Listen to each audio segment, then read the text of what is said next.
गांव के किनारे एक छोटा सा कच्चा घर था।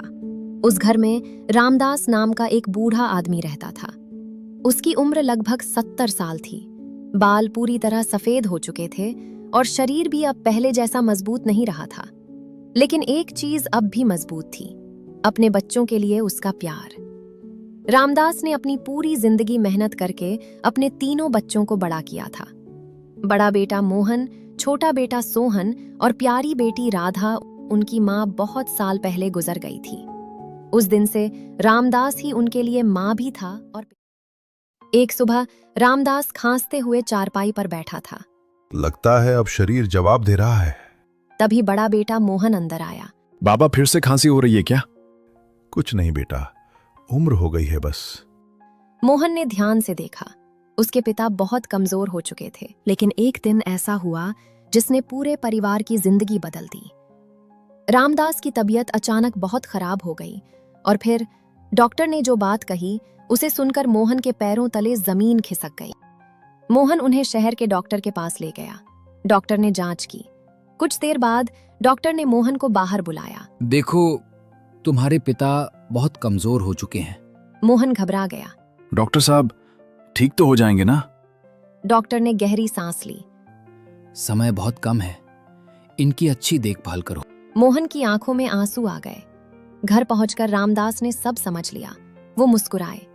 बेटा, डॉक्टर ने क्या कहा? मोहन चुप रहा। रामदास सब समझ गए। घबराओ मत, हर किसी को एक दिन जाना होता है। उस रात रामदास ने अपने तीनों बच्चों को बुलाया। मोहन, सोहन और राधा उनके सामने बैठे। मेरी एक आखिरी इच्छा है। सब चौंक गए। ऐसा क्यों बोल रहे हो बाबा? रामदास मुस्कुराए। मैं मरने से पहले तुम तीनों को खुश देखना चाहता हूं।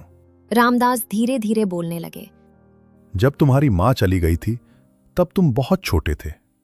मैंने 2 वक्त की रोटी के लिए खेतों में दिन रात मेहनत की, कभी भूखा रहा, लेकिन तुम्हें भूखा नहीं सोने दिया। तीनों बच्चों की आंखों में आंसू आ गए। फिर रामदास ने कहा, घर के पीछे जो पुराना पेड़ है उसके नीचे कुछ दबा हुआ है। मोहन और सोहन हैरान हो गए। क्या है वहां बाबा? रामदास मुस्कुराए। जब मैं चला जाऊं तब उसे खोदना। अगले दिन रामदास की तबीयत और बिगड़ गई। पूरा गांव उन्हें देखने आया। रामदास धीरे धीरे सांस ले रहे थे। उन्होंने अपने बच्चों का हाथ पकड़ा और बोले, हमेशा साथ रहना, आपस में लड़ना मत। फिर उन्होंने आंखें बंद कर ली और रामदास इस दुनिया से चले गए। 13वीं के बाद मोहन को पिता की बात याद आई। तीनों भाई बहन पेड़ के पास पहुंचे। सोहन ने फावड़ा उठाया। खुदाई शुरू हुई। कुछ देर बाद फावड़ा किसी चीज से टकराया। एक पुराना लोहे का बक्सा निकला। मोहन ने बक्सा खोला। अंदर सोना या पैसा नहीं था, अंदर सिर्फ एक पुराना कागज था। मोहन ने पढ़ना शुरू किया। उसमें लिखा था, मेरे प्यारे बच्चों, अगर तुम ये पढ़ रहे हो तो मैं इस दुनिया में नहीं हूं। मैंने तुम्हारे लिए कोई खजाना नहीं छोड़ा। मेरा असली खजाना तुम तीनों हो।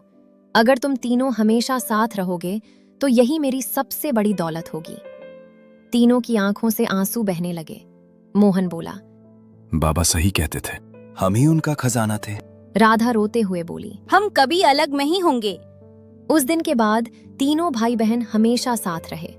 उन्होंने अपने पिता के छोटे से घर को संभाला और हर साल उसी पेड़ के नीचे बैठकर अपने पिता को याद करते।